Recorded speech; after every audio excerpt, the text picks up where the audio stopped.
কে মারা গেছে? আলীবর্দী খান। আলীবর্দী খাঁ কে ছিল? সিরাজের দাদু। কিরকম দাদু ছিল? ঠাকুরদা না, ওই মায়ের দিকের আর কি। দেখো আলীবর্দী খানের কয় মেয়ে? 3 মেয়ে। 3 মেয়ে। কে কে ছেলে ছিল? না, বলো কোনো ছেলে ছিল না। 3 মেয়ের নাম কি? একটার নাম হচ্ছে ঘসেটি বেগম, একটার নাম ছিল মুন্নি। আচ্ছা, মুন্নির ছেলে ছিল শওকত জং বা শওকত জং। আচ্ছা, মুন্নি মরে যাবার সময় ঘসটিকে বলেছিল, হে দি আমার ছেলেটাকে তুই দেখিস। ও বললো আমি দেখবো, যা। এই করে ঘসটির সাথে শওকত জংয়ের বিশাল একটা রিলেশন। আর একটা মেয়ের নাম ছিল আমিনা। আমিনার ছেলে ছিল সিরাজউদ্দৌলা। এই সিরাজি দাদুর ঘাড়ে পিঠে চড়ে বড় হয়েছিল। তাহলে দাদুর সাথে সিরাজের দারুণ সম্পর্ক। আর আলীবর্দী খানই চেয়েছিল যে আমি মরে যাবার পর সিরাজ যেন আমার জায়গাটা নেয়। বুঝা গেল? ব্যাস, এই ছিল হচ্ছে ব্যাকগ্রাউন্ডের কাহিনী। এবার কি হয়? বুড়ো তো মরে গেল এপ্রিলে, হ্যাঁ কিনা? তারপরে ক্ষমতায় আসলো কে?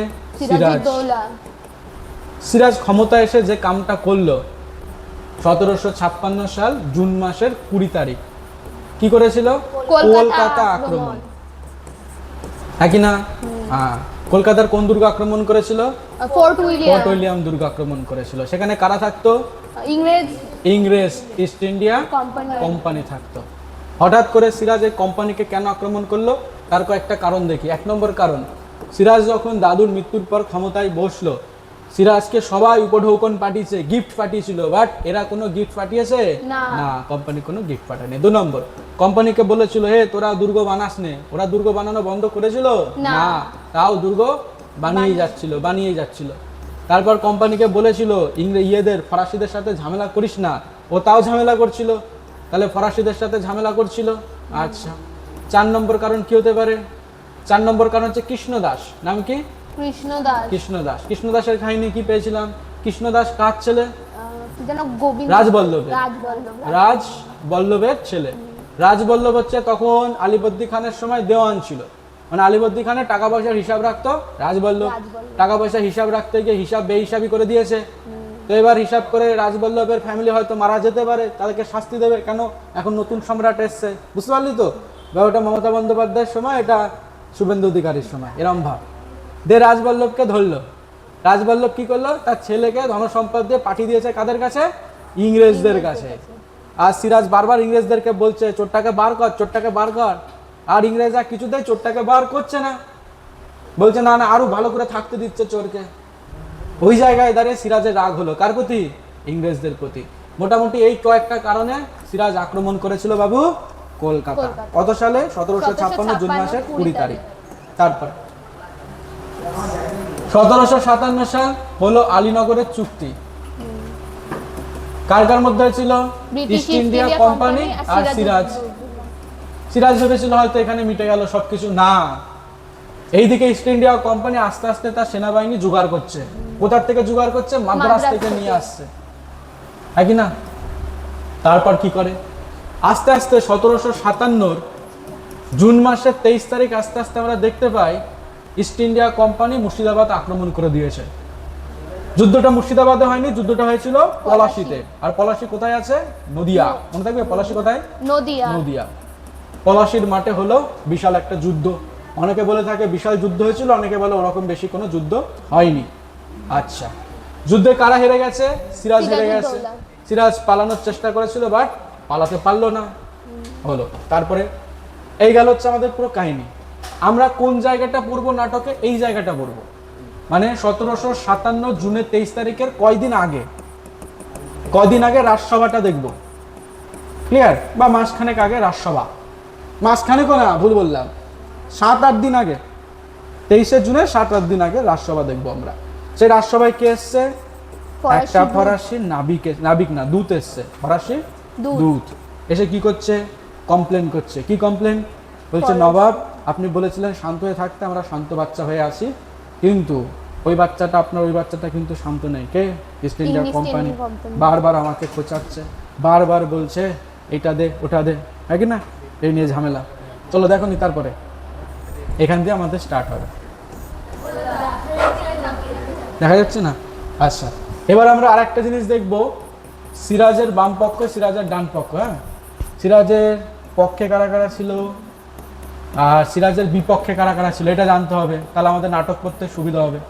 সিরাজের পক্ষে ছিল যারা যারা সিরাজের নুন খেয়েছে গুণ গেয়েছে, একটা নাম মোহনলাল বলা হয়, একটার নাম আছে মীর মদন। বুঝা গেল? এদের সাথে সিরাজের কোনো রক্তের সম্পর্ক কিন্তু বাপু ছিল না, তবু এরা সাপোর্ট করেছে সিরাজকে। ক্লিয়ার? বিপক্ষে কে কে ছিল?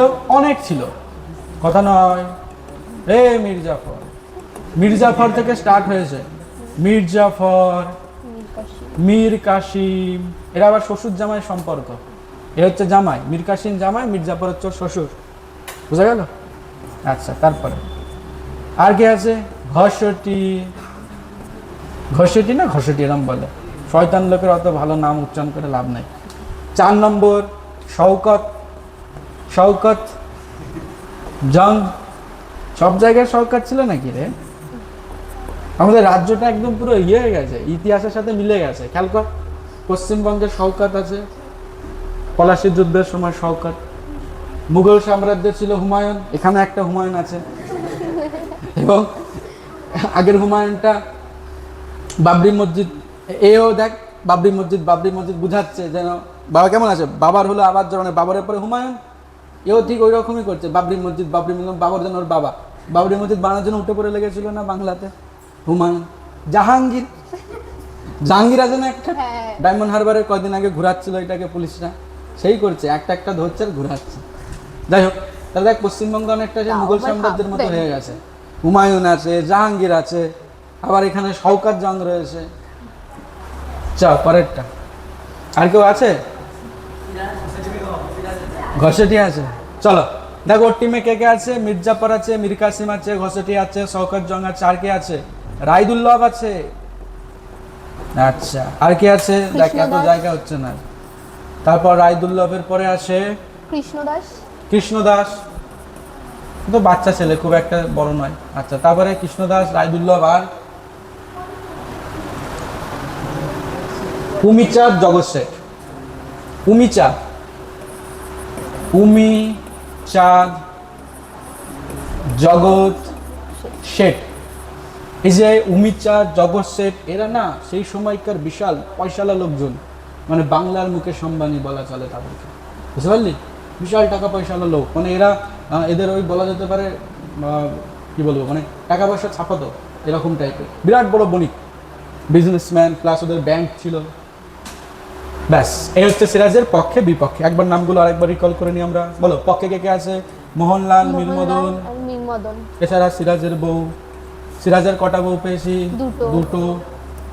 একটা নাম জানি না, একটা লুৎফা। লুৎফা, লুৎফার কাহিনী আছে, সিরাজের প্রেমের কাহিনী শুনবা? তোমাদের তো আবার ওইসব শুনতে ভালো লাগে, প্রেম প্রেম হলে তো বিশাল ভালো লাগে তোমাদের। শোনো শোনো, প্রেমের কাহিনী শোনো। বিপক্ষে কে কে আছে? মির্জাফর, তারপর মীর কাসিম। এ দুটো রিলেশন বলো বলো, শ্বশুর জামাই। তারপরে ঘষটি, ঘষটির পরিচয় বলো? মাসি, সিরাজের মাসি। মাসি। শওকত জং বলো? সিরাজের মাসির ছেলে। আচ্ছা, মুন্নির ছেলে। বড় করেছিল কে? ঘষটি। আর কে আছে? রাজবল্লভ। রাজবল্লভের পরিচয়? আলীবর্দী খানের দেওয়ান। টাকা পয়সার হিসাব রাখতো, বেশি হিসাব রেখে ফেলেছিল। কৃষ্ণদাস কি হবে? রাজবল্লভের ছেলে। উমিচাঁদ ব্যবসাদার লোক, তখনকার মুকেশ আম্বানি। জগৎ শেঠ তখনকার ব্যবসাদার মুকেশ আম্বানি। বলো ক্লিয়ার সবার? এই হচ্ছে সিরাজের বিপক্ষে আর সিরাজের পক্ষে। আর সিরাজ বা বাংলাতে সিরাজের এই পরিস্থিতি হবার কারণ, ঘরের এতগুলো শত্রু, এত শত্রু যার থাকে ঘরে, পেছনে যদি পড়ে থাকে, কোনো মতে সে মানুষ বাইরে জয় করতে পারবে না। ঠিক আছে, এখানে সিরাজ হেরেছে। সিরাজের যদি সম্পূর্ণ সাপোর্টটা থাকতো, ইস্ট ইন্ডিয়া কোম্পানিকে হারানো কোনো ব্যাপার না। আর ইস্ট ইন্ডিয়া কোম্পানি কোনো সাহসই পেত না। ইস্ট ইন্ডিয়া কোম্পানি সাহস পেয়েছে কেন? আজকের এইটা পড়তে গিয়ে বুঝতে পারবি। ইস্ট ইন্ডিয়া কোম্পানিকে পুরো মদত দিয়েছে ঘর থেকে।